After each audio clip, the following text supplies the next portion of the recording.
అందరికీ నమస్తే. ప్రకాశం జిల్లా కీలక నియోజకవర్గం కొండేపి రాజకీయాలు ప్రత్యేకంగా ఉంటాయి. కొండేపిలో ప్రస్తుతం కూటమి ఎమ్మెల్యేగా గెలిచినటువంటి వ్యక్తి శ్రీ డోలా బాలవీరాంజనేయ స్వామి గారు ప్రస్తుత కూటమి ప్రభుత్వంలో మంత్రిగా ఉన్నారు, సాంఘిక సంక్షేమ శాఖ మంత్రిగా. సో ఈయన 2014, 2019, 2024 కంటిన్యూ గెలుస్తూ వచ్చారు. సో ఈయనకంటూ కొండేపి నియోజకవర్గంలో ఒక బ్రాండ్ ఇమేజ్ అనేది ఉంది. సో ఇంకా లోతుకు వెళ్తే ఈయన ఇక్కడ గెలవడానికి కూడా ప్రధాన కారణం ఒంగోలు ప్రస్తుత ఎమ్మెల్యేగా ఉన్నటువంటి దామచర్ల జనార్దన్, వారి కుటుంబ సభ్యులు, వారి సోదరుడు దామచర్ల సత్య గారు కొండేపి నియోజకవర్గంలో కీలకంగా వ్యవహరించడం. సో ప్రస్తుతం ఇప్పుడు ఆయన ఏపీ మారిటోరియం బోర్డు చైర్మన్గా పనిచేస్తున్నారు. సో అలాంటి వ్యక్తి ఇప్పుడు 2029 ఎన్నికల్లో ఓటమి పాలవుతాడా? ఇప్పుడు వైఎస్ఆర్సీపీ టార్గెట్ అది. ఇప్పుడు ఈయన ప్రస్తుతం మంత్రిగా ఉన్నారు. ఆయన 3 సార్లు హ్యాట్రిక్ కొట్టి కొండేపిలో పోటీ చేసి 4వసారి ఓటమి పాలయ్యారు ఆదిమూలపు సురేష్ గారు. సో ఇప్పుడు ఆదిమూలపు సురేష్ గారికి కొండేపిలో కత్తి మీద సామైంది. 3 సార్లు హ్యాట్రిక్ కొట్టి ప్రస్తుతం ప్రజెంట్ మంత్రిగా ఉన్నటువంటి వ్యక్తి మీద నెక్స్ట్ పోటీ చేయాలి. సాధ్యపడుతుందా? 3 సార్లు హ్యాట్రిక్ ఆయన, 3 సార్లు హ్యాట్రిక్ ఈయన. అయితే 4వసారి ఈయన పోటీ చేసి ఓడిపోయారు. 4వసారి రేపు 2029లో స్వామి గారు అదృష్టాన్ని పరీక్షించుకోవాలి. అయితే ఆయన స్థానికుడు, ఈయన నాన్ లోకలు. ఈయనకు అక్కడ ఉన్నటువంటి కొండేపి ఓట్ బ్యాంకులో కూడా ఎస్సీ మాల సామాజిక వర్గం ఎక్కువగా అక్కడ ఓట్ బ్యాంక్ ఉంది. ప్రస్తుత మంత్రి గారు డోలా బాలవీరాంజనేయ స్వామి గారు మాల సామాజిక వర్గం. మరి ఎర్రగొండపాలెం మార్కాపురం ఏరియా నుంచి కొండేపి నియోజకవర్గంలోకి వచ్చి ఇక్కడ కంటెస్ట్ చేయాలంటే కనీసం సామాజిక వర్గం పరంగా కూడా చూడాలి.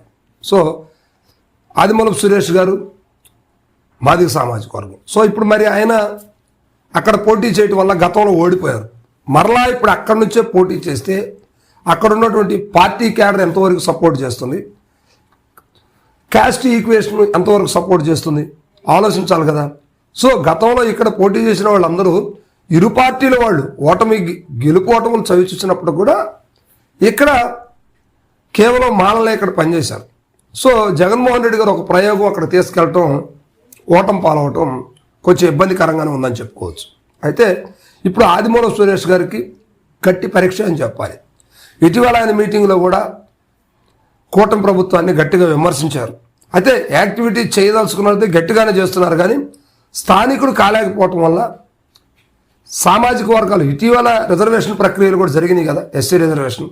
సో దీన్ని దృష్టిలో పెట్టుకొని కూడా ఆ ఎఫెక్ట్ ఆదిమూలపు సురేష్ మీద మరలా పడే అవకాశం ఉందని చెప్పేసి ఆయన అనుచరులు కావచ్చు, తెలుగుదేశం పార్టీ వాళ్ళు కూడా భావిస్తూ ఉన్నారు. మరి ఇలాంటి పరిస్థితుల్లో ఉన్నటువంటి సామాజిక వర్గాలతోటి పార్టీ క్యాడర్ని నిలబెట్టుకొని ఫైట్ చేసి అక్కడ గెలవాల్సినటువంటి పరిస్థితి సురేష్ గారికి ఏర్పడింది. ఇది సాధ్యపడుతుందా?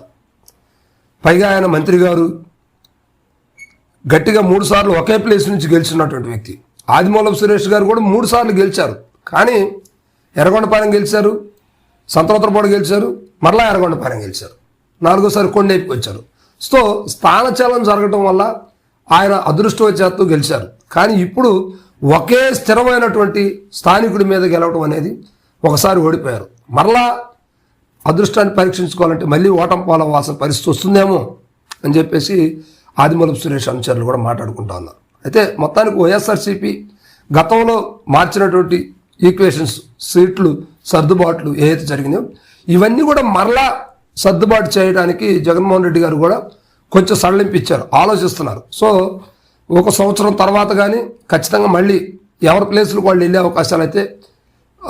అవకాశాలు అయితే ఉన్నట్టుగా కూడా కొన్ని మాధ్యమాల ద్వారా విషయాలు వెలువడతా ఉన్నాయి. అయితే ఆదిమూలపు సురేష్ గారు మాత్రం కొండేపిలో ఉండటం కరెక్ట్ కాదనేది వైసీపీ శ్రేణులే అక్కడ భావిస్తూ ఉన్నారు. ఎందుకంటే ఓటమి పాలవటం ఒకటి, సేమ్ సామాజిక వర్గం ఓట్లు అక్కడ తక్కువగా ఉండటం ఒకటి ఆయనకి మైనస్ అని చెప్పుకోవచ్చు.